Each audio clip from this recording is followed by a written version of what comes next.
Yes, bado tunaendelea kuzungumza kwenye mahabusu ya michezo. Bado tunaendelea kuzungumza ile kama tunafanya review fulani hivi ya weekend hii hapa ambayo ilikuwa ya moto kwenye Simba, Yanga, Azam pamoja na Singida. Tulikuwa tunamzungumza kuhusiana na Simba Sports Club, kwa Mkapa atoki mtu, ile slogan ambayo ilikuwa inawatetemesha hadi Al Ahly wakija Tanzania wanaogopa uwanja Benjamin Mkapa wakikutana na Simba. Yes, yani ilikuwa timu kubwa zikifikiria Benjamin Mkapa inasema pale tuna kazi ya kufanya, ambao sasa hivi mpaka hivi sasa tunaona kuna walakini ambao umeanza kuingia kwa upande wa Simba Sports. Juma, hivi sasa baada ya kuona huu mwendelezo wa Simba, matokeo ambao wanaendelea kuyapata kwenye uwanja wa Benjamin Mkapa kwenye hatua ya makundi sasa, kwa sababu hapa tunazungumza mechi 3 ambazo zinaenda kuchezwa katika uwanja wa Benjamin Mkapa, ambao mpaka hivi sasa hujawapa matokeo mazuri Simba.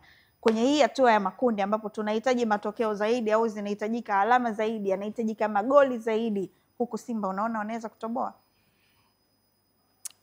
Kutoboa ni jambo jingine, lakini itategemeana na setup ya mwalimu, namna gani ambavyo anaweza akakiandaa kikosi chake kwa ajili ya kwenda kukabiliana na hiyo hatua, kwa sababu tumewaona Simba kwenye upande wa hizi hatua mbili, hatua ya kwanza, hatua ya pili, namna ambavyo walikuwa na struggle zaidi kwenye matumizi mazuri ya uwanja wa Benjamin Mkapa. Jana CEO wa Simba aliweza kuzungumza akasema kwamba story siwe Simba kupata sare. Story ni Simba kwenda kwenye hatua ya makundi. Lakini nadhani wao kama sehemu ya bodi, kama sehemu ya uongozi watakaa chini kuweza kuliangalia ili kwamba inakuwaje sehemu ambayo mara nyingi tumekuwa tunategemea kama sehemu ya ngome inashindwa kuweza kutupa matokeo, kwa sababu kama mnashindwa kupata matokeo kwenye uwanja wenu wa nyumbani, cha kwanza mtapoteza mashabiki, kwa sababu anaamini kwamba kila mechi wanaokuja nyewe mnaenda kwenda kutoka sare, kwa sababu furaha ya mashabiki ni kuiona timu yao inapata matokeo mbele ya mashabiki wao, kwa maana kwamba watu watalipa viingilio, watu watanunua jezi na watafanya kila aina kuhakikisha kwamba wanaenda kwenda kuisupport timu yao. Story iliyopo sio Yanga kuingiza mashabiki bure, si ndio? Leo ukiangalia kwenye moja kati ya press conference ya mwalimu wa Young Africans, Mabedi alizungumza akasema kwamba alifurahi sana kuona mashabiki wakijitokeza kwa wingi ndani ya uwanja wa Benjamin Mkapa, si ndio? Na akiamini kwamba mashabiki wataendelea kuweza kuisupport timu yao. Kwa hiyo kuna namna ambavyo timu kama haipati matokeo mazuri, kuna namna ambavyo pia inaweza ikafanya mashabiki wasifanyaje, wasio wanajitokeza viwanjani kwa wingi zaidi, na tumeona kwenye misimu 3 mpaka misimu 2 kwenye upande wa kosi cha Simba. Angalia Simba ambayo ilikuwa inakosa ubingwa mechi 5 kabla ya ligi kuweza kutamatika, angalia mwitikio wa mashabiki ulikuwa namna gani vipi. Kwa hiyo kikubwa ambacho Pantev anatakiwa kuweza kukifanya pamoja na benchi la ufundi kuhakikisha kwamba anaenda kwenda kuitengeneza timu ambayo itakao kuwa ni shindani. Mpaka sasa hivi naamini Pantev bado hana kikosi cha kwanza kwenye upande wa kosi cha Simba. Yaani bado anafanya rotation kuhakikisha anaenda kwenda kupata muunganiko wa hao wachezaji, kwa sababu hata ukiangalia jana nilikuwa nazungumza hapa kabla ya kwenda break, alifanya mabadiliko ya wachezaji 4 ambao msimu uliopita watu walikuwa wanaamini hao ndo mastaa wa Simba. Alifanya sabu ya Joshua Mutale, akamtoa Elim Panzu, Jean Charles Ahoua pamoja na Yusuf Kagoma. Ukiwaondoa hawa wachezaji 4 ambao msimu uliopita ulikuwa ukipata taarifa kwamba Simba inawakosa wachezaji wake 4, basi unaona kila shabiki anaingiwa na ubaridi zaidi. Especially kwa mfano ukiangalia Simba sheko kumkosa Yusuf Kagoma mechi 2, namna gani ambacho chokuwa anakipitia. Kwa hiyo kama kwenye nyakati muhimu unakuwa na wachezaji wako muhimu ambao hawapo kwenye ubora huo, ni riski sana kwenye kwenda kupoteza mechi ambazo nyewe mnaenda kwenda kukabiliana nazo. Kwa hiyo kama wataenda na hii nguvu, kwa sababu ukiangalia kwenye mechi ya jana Simba walikuwa wako down sana, hawakucheza vizuri, na kila shabiki ambaye anayejua mpira alivyotoka pale alikuwa analalamika kwa matokeo ambayo wamefanyaje, wameenda kwenda kuyapata. Na unatoka sare kwenye timu gani? Kwa sababu ukiangalia mechi ya kwanza walishinda dhidi ya Gaborone United, walishinda goli 1. Mechi ya pili wakaja wakatoka sare ya 1-1 kwenye uwanja wa Benjamin Mkapa. Mechi ya jana ilikuwa ni dhidi ya Nsingizini Hotspurs, wametoka sare ya 0-0. Kwa hiyo ukiangalia ni kwamba kuna mtu anavuta picha kwa sasa hivi, kama dhidi ya Gaborone United tunashindwa kupata matokeo, kama dhidi ya Nsingizini tunashindwa pia kupata matokeo, what if tunakutana na timu kama labda Wydad. Wydad yupo kwenye upande wa kombe la shirikisho. Tunakutana na timu kama labda FAR Rabat, Ahly, Mamelodi. hawa tunaenda kuwafikia vipi, tunaenda kukabiliana nao vipi kuhakikisha kwamba tunaenda kwenda kupata matokeo. Kwa hiyo kwenye picha hiyo tu unaona kabisa kwamba Pantev ana kazi kubwa sana ya kufanya kwenye upande wa kazi kocha nzito, kazi ngumu. Simba Sports Club. Sawa, lakini maswali kama hayo pia kwa upande wa Young Africans zenyewe hapo kwa mchezaji mmoja mmoja. Ekua sasa hivi ndio ambaye talk of the town hivi sasa. Hata Ally Kamwe naye alimzungumza kuhusiana na Ekua ili kuwaashua watu kutokana na ile performance au tunasema well-being yake kuhusiana na mchezaji huyu. Ally Kamwe amesema Celestine Ekua yupo fit kabisa na hamkumuona kwa sababu za kiufundi na mtamuona kwa sababu za kiufundi. Kama mechi itamhitaji na mwalimu ataona game plan inamfaa Ekua, Dudu Washa lipo tayari kwa hiyo kazi. Hatujamuona Ekua kwa sababu za kiufundi na tutamuona Ekua kwa sababu za kiufundi. Ingizo jipya hili ambalo lilikuwa linategemewa zaidi kwenda kusimama pale kumreplace au pengine kuleta ushindani mbele ya Clement Mzize. Clement Mzize ambaye yuko majeruhi. Sasa hivi Mzize yuko majeruhi, bado Ekua apate nafasi kwa sababu za kiufundi. Nini kimemkuta Ekua? Juzi Yanga walikuwa wanapitia changamoto kwa sababu kwenye benchi la ufundi wachezaji wa mbele alikuwepo Edmund John pamoja na Ofen Chikola ambao mimi naamini kwa quality ya Celestine Ekua ya msimu uliopita, ina maana tusingekuwa tunamzungumza Celestine Ekua kama mchezaji wa akiba.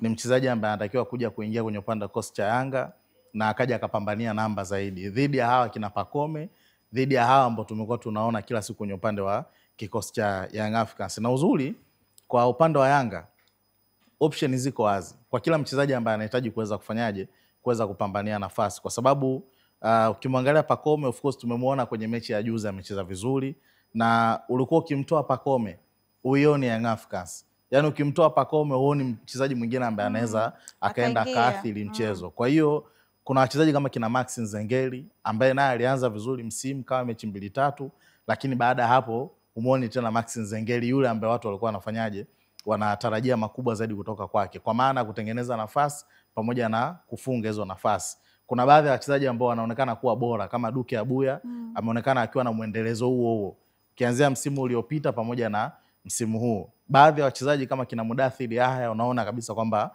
wamekuwa na kumbana fatiki kwa sababu wamecheza muda mrefu. Namzungumza Mudathir ambaye zaidi ya misimu 3 kikosi cha kwanza panga pangua. Kwa kuna muda kama mwanadamu anachoka kimwili na anachoka pia kiakili. Lakini kama umegundua Justa, wachezaji wetu wengi ambao ni wazawa inawezekana wakaanza kuingia kwenye mkumbo wa kuanza kupata majeraha zaidi. Takutolea mfano wa baadhi ya wachezaji. Mfano Abdulrazak Hamza ambaye ameumia goti ndani ya upande wa kikosi cha Simba, alikuwa ni panga pangua msimu uliopita, si ndio? National team material alikuwa anaanza pia kwenye upande wa kikosi cha timu ya taifa. Hata kama aanzi, lakini alikuwa apewi muda wa kupumzika. Inapoitwa timu ya taifa, Abdulrazak Hamza naye anakuwa ni sehemu ya huo msafara. Tuna mchezaji kama Clement Mzize. Umeelewa? Kitu ambacho wakati tupo hata mchana kule tulikuwa na discuss kwamba Yanga cha kwanza itakuwa kumlinda Mzize.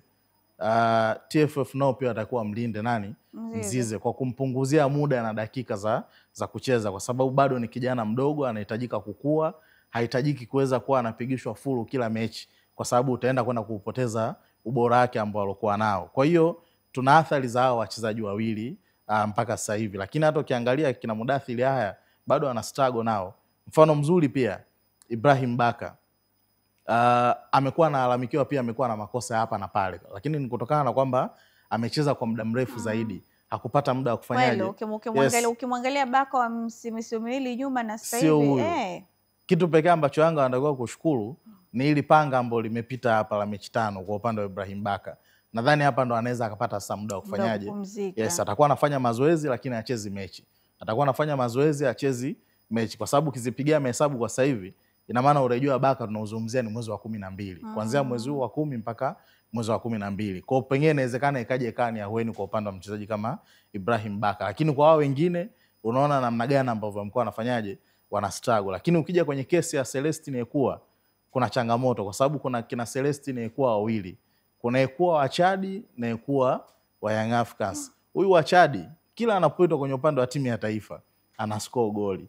Lakini huyu wa Yanga Pazito kafunga mechi 2 nadhani. Mechi ya kwanza alifunga mechi ya Yanga Day na kuna mechi moja pia alifunga, lakini watu wanamhitaji zaidi kumuona Ekua ambaye ni bora, kwa sababu moja kati ya sajili ambazo zilizungumzwa sana ulikuwa ni usajili wa nani? Celestine Ekua. Na huyo ndo mchezaji wa kwanza kujitambulisha kabla klabu haijafanyaje, haijamtambulisho. Ukienda kwenye Instagram yake kwa sasa hivi tu, lakini ile ya mwanzo bado yuko ASEC. Kwenye utambulisho kwenye dashboard iko inasoma ni mchezaji wa Young Africans. Yaani yeye aliona mambo yasiwe mengi. Yaani wakati nyinyi mnatengeneza tetesi kwamba anaenda wapi, yeye alikuwa tayari kashawekea. Lakini nikukumbushe kitu kimoja Justa. Huyu ni mchezaji wa 4 kusajiliwa akitokea ASEC kwenda Young Africans. Biashara ya kwanza ilikuwa ni dhidi ya Stephane Aziz Ki, ambaye alicheza kwa mafanikio makubwa na sasa hivi Yanga walienda wakafanya biashara. Tunamzungumza Azizi ambaye yuko Wydad, si ndio?